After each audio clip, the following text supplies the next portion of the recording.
தந்தையையும் கணவனையும் போரிலே பலி கொடுத்த பெண்ணொருத்தி தன் மகனையும் போருக்கு அனுப்பிய புறக்காட்சி வேண்மாள். கொஞ்சம் கேளேன் இந்த புறநானூற்று கதையினை. காவிரி தந்த தமிழகத்து புதுமணலில் களமமைத்து சேர சோழ பாண்டி மன்னர் கோபுரத்து கலசத்தில் யார் விடிதான் பறப்பதென்று இன்று போல் போர் தொடுத்து கொண்டிருந்த காலம் அது. அந்நாளில் ஒரு களத்தில் தாய்நாடு காக்க தாவி பாய்ந்து செத்தான் தந்தை என்ற செய்தி கேட்டு தணல்வேள் மெழுகானால் தமிழகத்து கிளியொருத்தி.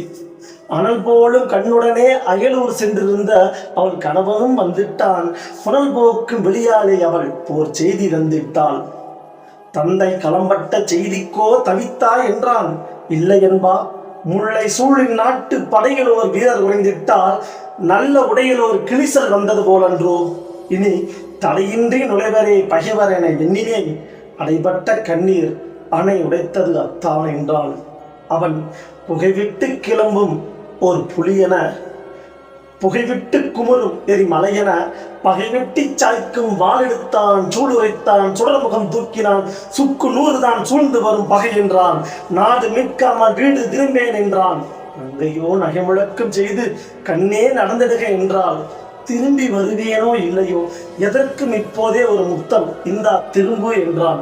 கொடுத்தான். பின்பு தொடுத்தான் பகைவர் மீது பானம். போர் போர் எனவே முழங்கிற்று முரசொலி. பார் பார் அந்த பைங்கிளியின் உரிமையாளன் பகைவர் மீது பாய்ந்து கொள்ளும் வீரம் பார் என்று பட்டாளத்து தோழரெல்லாம் உயர்ந்துரைத்தார். அந்த கட்டாணி முத்தாலும் கண்வழியே சிரித்திட்டால் அத்தானுக்கு அடுக்கடுக்காய் குவிந்து வரும் வெற்றிகளை கேட்டுவிட்டு கோட்டைகள் விடுபட்டன. எதிரியின் குதிரை கால்கள் உடைபட்டன.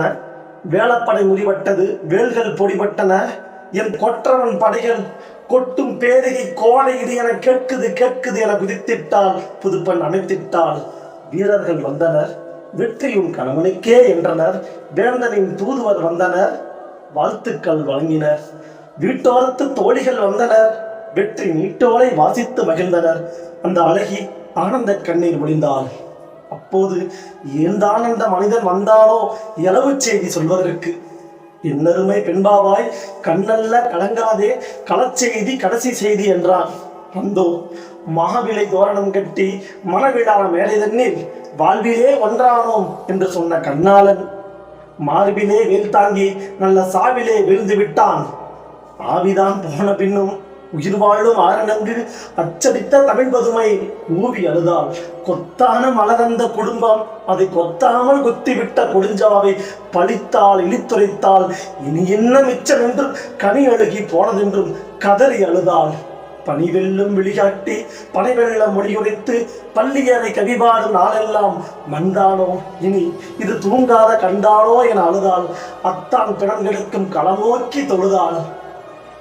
சோகத்தால் விழுந்துவிட்டு அவள் காதில் வெற்றி வேகத்தால் பகைவர் தட்டும் போர் மோசம். பட்டதுதான் தாமதம், கெட்டதுதான் கெட்டது நம் குடி முழுவதுமே பட்டொழிந்து போகட்டும் என எழுந்தாள்.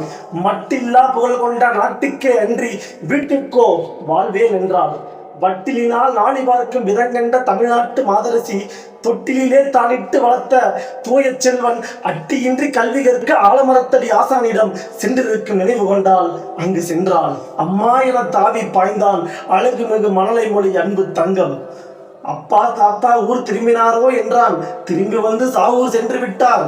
கரும்பே நீயும் வா என அழைத்தாள். என்ன வாங்கி வந்தாள் என்றான். மானம் மானம் அழியாத மானம் என்றாள். மகனே நீயும் அதை சுவைத்திட வருகை என்றாள். வந்துவிட்டான் குலக்கொழுந்து குடும்ப விளக்கு எரிந்து கொண்டே கூறுகின்றாள். மகனே நம் குடும்பம் எதிரிகளின் படையெடுப்பால் தலை உதிர்த்து விட்ட மரமாக போனதடா தம்பி. கவலை இல்லை, களம் சென்றார் மாண்டார். ஆனால் இந்த நிலம் உள்ள வரையில் மானம் காத்தார் என்ற பெயர் கொண்டார்.